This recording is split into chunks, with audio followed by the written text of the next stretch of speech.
Hello. I wanted to reach out and provide you an update because it's been another few eventful weeks in the market with continued volatility, and provide you some insights on how we're approaching client portfolios as well as how we're navigating the risks during these times of volatility. So even though it's just been a few weeks since our last video update message, we've seen continued uncertainty emanating from trade negotiations, the tariffs, and economic uncertainty stemming from some of the volatility that you've seen in some of the policy discussions. And while that can be really challenging to absorb, markets don't like uncertainty, hence we've seen some downside volatility. We've also seen some of the best up days in the market. And I think that really highlights the fact, and historically we've seen this, is that during times of volatility, you can actually get some of the best up days, and you don't want to miss those days by trying to time the markets. And this chart, I think, really helps to remind us of the fact that it's important not to overreact, because selling and cashing out can lead to missing out on some of the best up days, even amidst the uncertainty. And we've certainly seen that even just this month alone. And that overall reacting can hurt one's own performance.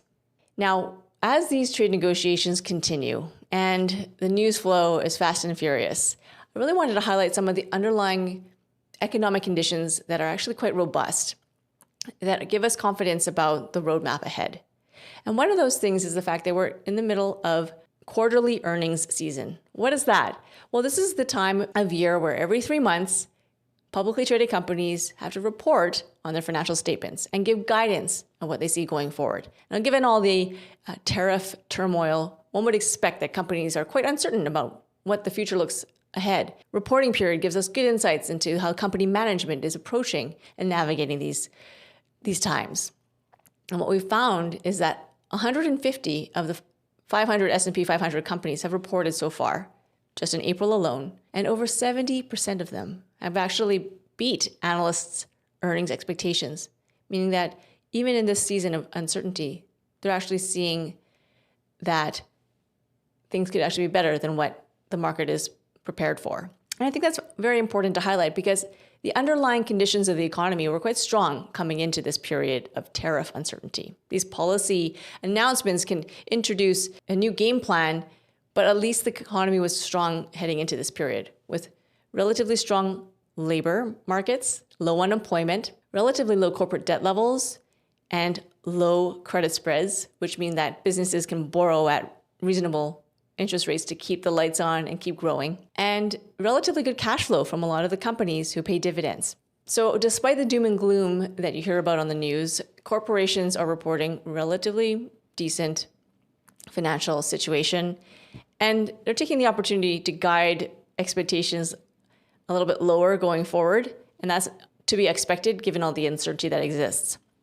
But as we pour through these company reports and look at these adjustments, it's something that we're using as an opportunity to find great businesses that are currently trading on sale.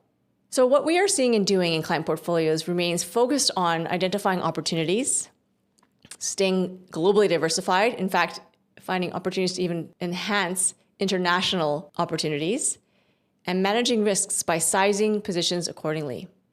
But the third thing we're doing is staying super focused and in constant communication with thought leaders and investment managers globally who are highly influential and very much in the know. So in fact, I just got back very recently from a very short 2-day trip to New York City, where I had the opportunity to meet with some of the top investment minds about what's happening in today's global markets and how are they positioning. And these folks manage billions and sometimes trillions of dollars on behalf of global pension funds and institutions. And we, in closed-door meetings, were able to discuss both the private equity, private fixed income, and currencies and global markets. And some of those key takeaways gave me great insights about how to navigate going forward.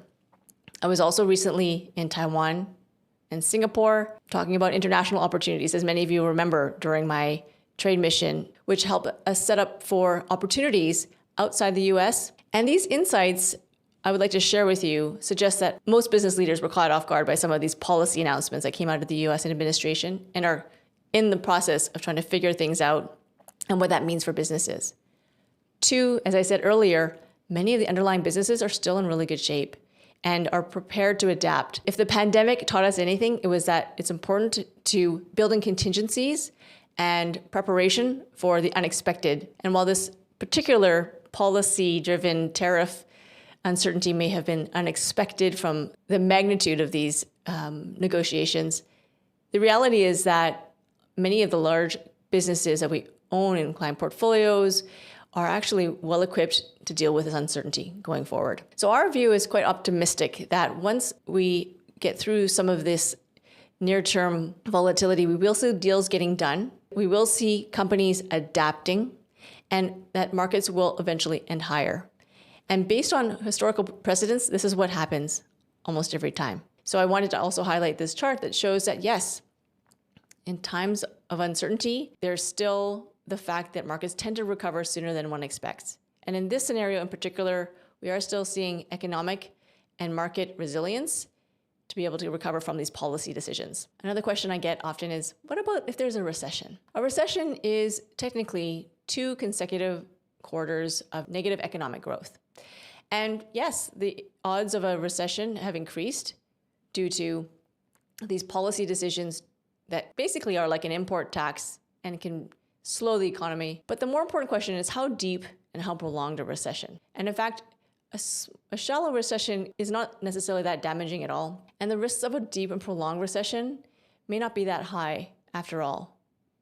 Again, low unemployment overall, low credit spreads overall, meaning that businesses can still borrow money. And while credit conditions or the ability for small to medium businesses have started to tighten recently, and these are some things that we actively watch, and in particular in Canada, small to medium-sized businesses, a little bit more difficult for them to access money as easily as they did prior to these trade wars. Overall, they're still quite robust.